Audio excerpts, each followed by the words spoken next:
아, 네. 그냥 이렇게 넘기면서. 아, 네. 네, 시작하겠습니다. 안녕하세요. 엣지 컴퓨팅 기반 유해조 스태치 드론의 동물 추적 기법 개발을 프로젝트를 진행하고 있는 발표자 조순재입니다. 지금부터 발표 시작하겠습니다. 처음에는 목차부터 시작하겠습니다. 첫 번째 팀 소개, 두 번째 서론, 세 번째 시스템 구성, 하드웨어 시스템, 소프트웨어 시스템, 성능 평가, 결론, 참조로 이루어지게 되어 있습니다. 맨 처음 팀 소개를 하게 되면은 동서울대학교 전자공학과 5명과 담당 지도 교수님인 심현민 교수님과 삼성전자 김영훈 멘토님이랑 같이 프로젝트를 진행하게 되었습니다. 서론을 말씀드리겠습니다. 최근 3년간 충북 보은군에서 유해조소로 인한 피해는 점점 늘어가고 있는 추세이며 그의 횟수도 지금 화면에 보는 것과 같이 점점 늘어가고 있습니다. 이로 인해서 정부는 이 피해를 지원을 하기 위해서 지원금을 제공을 하고 있는데요. 그 피해 금액도 지금 점점 증가하는 추세이고 있고요. 유해조소로 생기게 되는 피해는 엽사의 오발 사고와 전기 울타리에 대한 감전 사고 그리고 유해조소로 인해 직접적인 피해가 있습니다.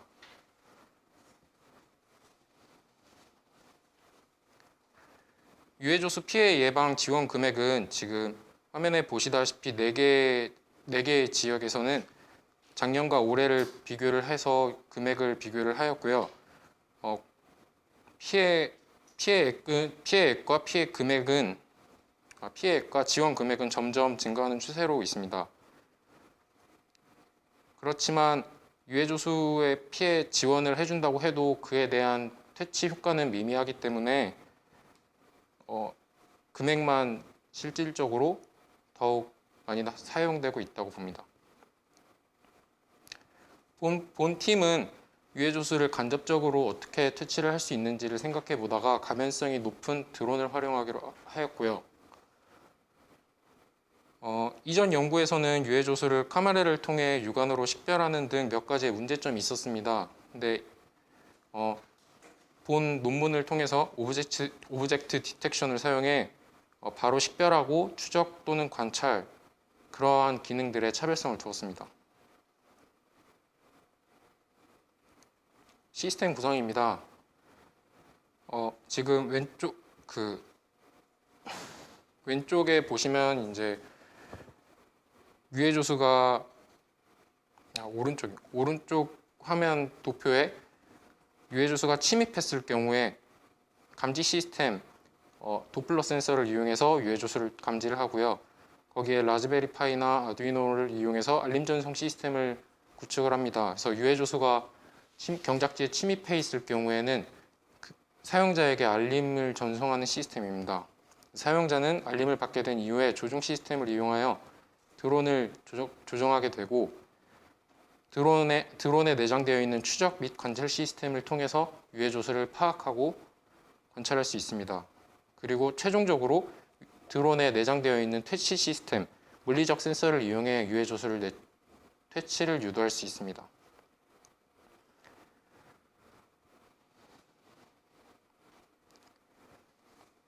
이를 상세하게 설명을 해놓은 것들이고요. 하드웨어 시스템입니다. 객체인식 하드웨어 구성은 라즈베리파이와 코랄 USB 엑셀레이터를 이용해서 텐서플로우를 구성을 하였고요. 도플러 센서는 마이크로 도플러 센서와 HC60을 이용해서 블루투스 원격 통신을 사용하게 되었습니다. 드론 같은 경우에는 810의 규격을 이용해서 방제용급 드론을 사용하게 되었고요. 조스태치 시스템은 물리적 시스템으로 유해조소가 싫어하는 주파수인 저주파를 이용하고 광감인성을 작용할 수 있게 하는 LED를 구축하였습니다. 하드웨어 설계도인데요. 드론 안에 FC와 라즈베리파이 그리고 이제 물리적 센서들을 내장하게 되었고요. HC60을 통해서 알림 전송 시스템을 할 수 있는 블루투스 모듈과 이제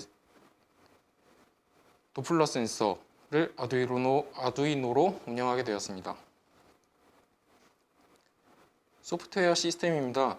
객체인식 시스템, 알림 전송 시스템, 스트리밍 시스템 세 가지로 구성이 되어 있는데요. 객체인식 시스템 같은 경우에 텐서플로우 기반 객체인식을 본 프로젝트에서 사용하게 되었고요. 알림 전송 시스템은 안드로이드 스튜디오를 이용해서 앱을 새로 구축을 하였습니다. 스트리밍 시스템 같은 경우에는 라즈베리파이 IP를 따와서 실시간으로 앱에서 확인할 수 있는 스트리밍 시스템을 구축하였습니다. 객체인식 시스템은 방금 전에 말씀드렸다시피 이제 코랄 USB 엑셀레이터의 기반의 딥러닝 모델을 사용하게 되었고요. 그 다음 화면에서 RCNN 방식을 통해서 이미지넷을 학습 모델을 하였고요. 전이 학습을 통해서 저희가 필요한 유해 조수의 모델링을 교육하였습니다. 알림 전송 시스템입니다. 도플러 센서에서 물체가 인식하게 되었을 경우에 아두이노에서는 어플리케이션으로 침입 감지 사실을 전송하게 되는 거고요. 침입 사실을 전송하게 되었을 때 스트리밍 버튼을 누르면 실시간으로 화면이 띄워져서 현장 상황을 알 수 있습니다. 스트리밍 시스템은 방금 전과 연계되는 상황이었고요. 성능 평가입니다. 저 본 팀에서는 드론과 이제 객체인식이 핵심이기 때문에 드론의 칼리브레이션 상태를 확인을 하였고 조종기의 정상 작동도 확인하였고 유해 조수를 퇴치하기 위한 물리적 센서의 정상 작동 같은 경우들도 확인을 하였습니다. 객체인식 같은 경우에는 오픈CV와 기타 모델에 대한 모델링과 학습, 객체에 대한 학습 등이 필요하기 때문에 이러한 학습까지도 과정을 마쳤습니다. 결론입니다. 저희 팀의 결론은 공존, 단점에 대한 보안, 유해조수 퇴치 드론에 대한 장점입니다. 크게 세 가지로 구분되어 있고요. 공존 같은 경우에는 CITS, 스마트 시티에 대한 유해조수라도 생명의 가치를 존중을 하여 생명과 함께 공존한다라는 목표로 본 논문을 진행을 하였고, 이전 연구에서는 처음에 말씀드렸다시피 이제 객체를 카메라를 통해서 육안으로 확인을 했다면 이번에는 이제 객체 인식을 사용을 해서 자동으로 식별할 수 있고 야간에서도 쉽게 확인할 수 있는 그런 객체 인식 시스템을 구현을 하여 차별성과 단점을 보완을 하였고요. 그리고 이제 유해조수 퇴치 드론의 규격을 업그레이드를 하면서 발생하게 되는 유해조수에 대한 피해, 물리적인 피해, 인명 피해와 같은 실질적인 피해를 줄이고 원거리에서 간접적으로 퇴치를 할 수 있다는 것을 저희는 결론을 삼았습니다.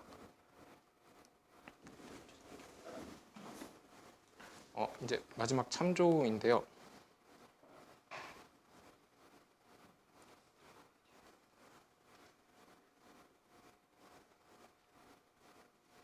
전체적인 시스템을 영상으로 저희가 구현을 했던 것들인데 영상을 시청해 주시면 감사하겠습니다.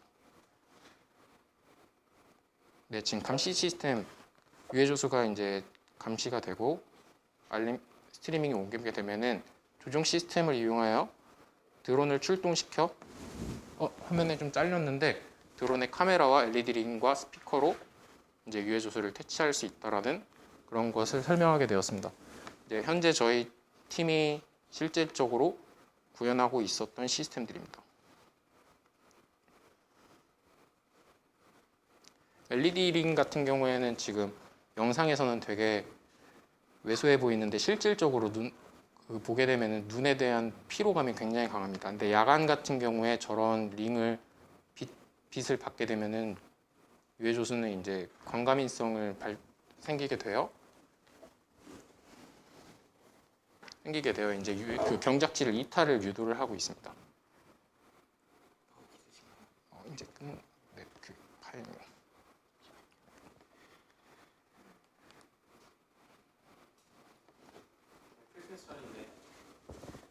이상 발표겠죠. 야간에 드론을 띄울 수 있어요? 네, 가능합니다. 사실 법적 규제상으로는 그 군사 지역 제외하고는 안 되는 거는 아니라서 야간에 네, 저희가 할 수 있는 주 타겟은 경작지이기 때문에 농가에서는 솔직히 상관이 없다고 생각이 돼서 근데 저만 드론 띄워보시면 아시겠지만 네. 굳이 저 LED 필요 없이 저 소리가 엄청나잖아요. 네, 맞습니다. 그것만으로도 이미 네, 근데 유해조수가 굉장히 좀 지능적인 게 굉장히 좀 영리합니다. 그래서 막 지금 흔히 알고 계시는 유해조수 퇴치할 수 있는 도구들이 뭐 울타리나 아니면은 경광 램프나 그런 것들이 있는데 그런 것들을 다 피하거나 아니면 이제 부셔서 그렇게 하기 때문에 저희는 여러 가지를 복합적으로 불규칙적으로 시스템을 구성을 했습니다. 드론 소리 네. 정도면 도망가는 거 아니에요? 그거에 또 적응을 할 것 같아서 저희가 이제 추가적인 옵션을 더 달아놓은 거기 때문에 네, 유해조수는 이제 저주파에 굉장히 좀 예민한 걸로 논문이 나와 있어서 그 자료를 좀 참고를 했습니다.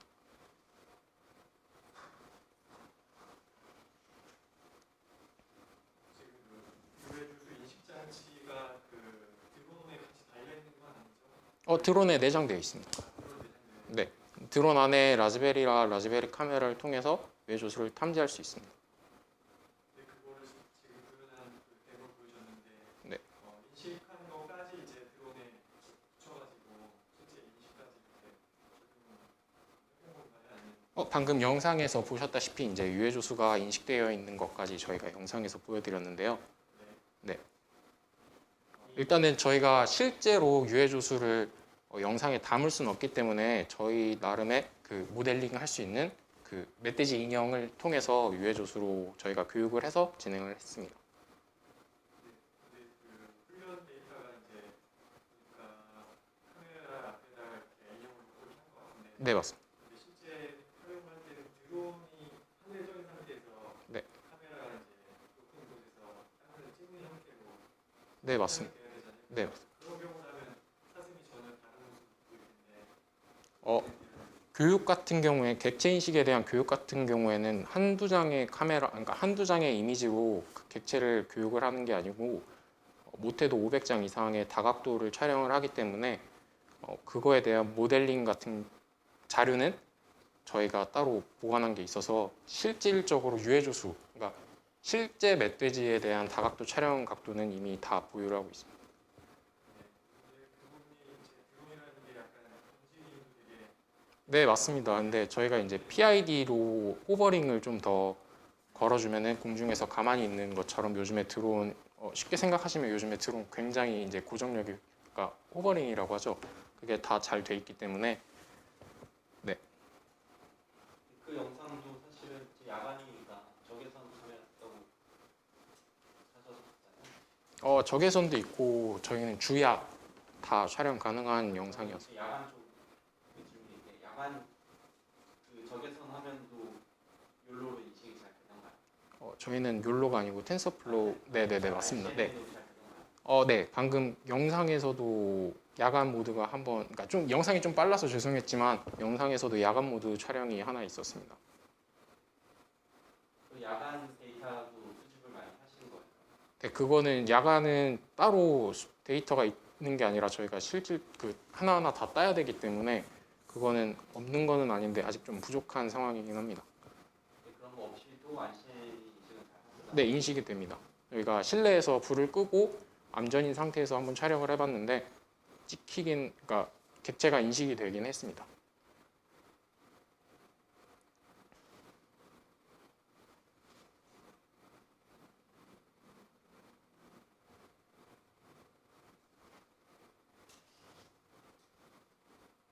그 부분에 대한 좀 객관적인 뭔가 성능지수가 있었으면 좋았어 보이는데 어쨌든 그 드론을 띄워가지고 거기서 카메라를 이용해서 땅에 있는 동물이라던가 사람 인식하는 거는 되게 좀 챌린징한 성격이 있는 것 같아서 네. 그에 대한 뭔가 걱정이 있었으면 훨씬 더 그거에 대한 문제점도 하나 보완을 할 수 있는 게 법적 규제가 드론은 이렇게 수직으로 120m 정도가 제한이 되어 있습니다. 근데 이제 저공으로 날게 되면은 방금 이제 걱정하신 인식 관련된 부분에서도 저공으로 날게 되면 카메라에 더 크게 잡히기 때문에 관계 없다고 생각됩니다. 근데 지금 그게 약간 추정성인 것 같아서 질문을 계속 하게 되는 것 같아요. 아, 네네. 그런 뭐 지금 주장을 뒷받침할 수 있는 데이터가 있으면 아, 네. 왜냐면 드론용 데이터셋이 따로 있거든요. 아, 네. 그런 거 혹시 쓰시진 않아요? 저희는 저 미션 플래너로 그러니까 어떤 거를 정확히 말씀? 데이터셋 자체가 드론에서 찍은 영상 데이터셋이 아, 따로 존재할 정도로 아. 사실 드론 영상은 기존의 아, 네, 그거는 네, 잘안 된다고 알려져 있거든요. 네, 네, 네. 그런 점에서 이제 아무래도 뭐 폼쇼팅이나 이런 게 발생하니까 당연하게도 인식이 잘 안 되겠죠. 네, 그런 부분에서는 그럼에도 불구하고 얘네들은 잘 돼라고 하는 게 이제 우리가 해봤더니 잘 된다고 하면 사실 되는 거니까 그런 거에 대한 백데이터는 별로 없이 잘 된다고 말씀을 해주시니까 이제 아, 네, 질문을 네, 하게 되는 무슨 말씀인지 알겠습니다. 여기서 대상이 되는 어떤 동물들이 특정되어 있습니까? 유해조수라는 단어 자체가 멧돼지나 고라니를 특정하는 게 아니고 말 그대로 유해조수입니다. 농가에 유해를 가하거나 사람의 유해를 가할 수 있는 그런 동물들이 다 대상이 되겠고요. 그거를 저희가 모델링을 하면은 어떠한 대상도 다 타겟이 된다고 생각이 됩니다. 그러니 그것을 어떻게 불특정 다양한 그 동물들에 대해서 어떻게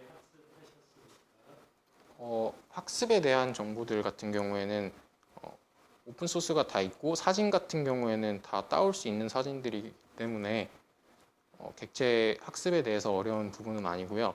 저희가 이번에 그 인형을 따로 교육을 해야 되기 때문에 그런 부분에서는 따로 교육을 진행을 했습니다. 어떤 동물이 대상이 특정이 돼야지 그것들을 모아서 학습을 했던 겁니까?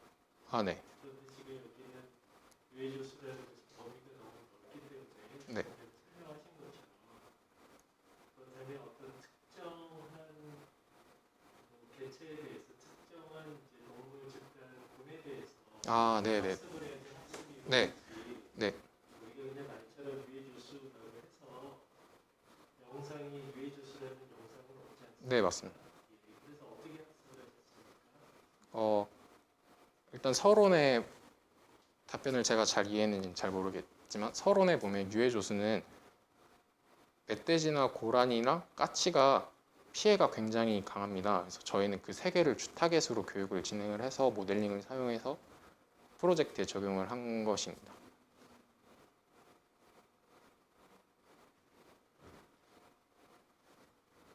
실제 농가에서 이런 영상을 취득해 보면 생각은 혹시 약간 그 인형으로 하는 게 아, 네, 그 좀 되게 아쉽기는 한데 그러기에는 저희가 이제 수도권에 다 있고 이제 농가에 가서 멧돼지를 발견한다는 게 좀 쉬운 편은 아니어서 한 1박 2일 정도 막 야영을 하지 않는 이상은 피해 횟수가 되게 빈번하긴 하지만 야간에 이루어지고 이를 촬영을 하기 위해서는 네, 그렇기 때문에 모델 모형을 사용을 했습니다. 네, 감사합니다.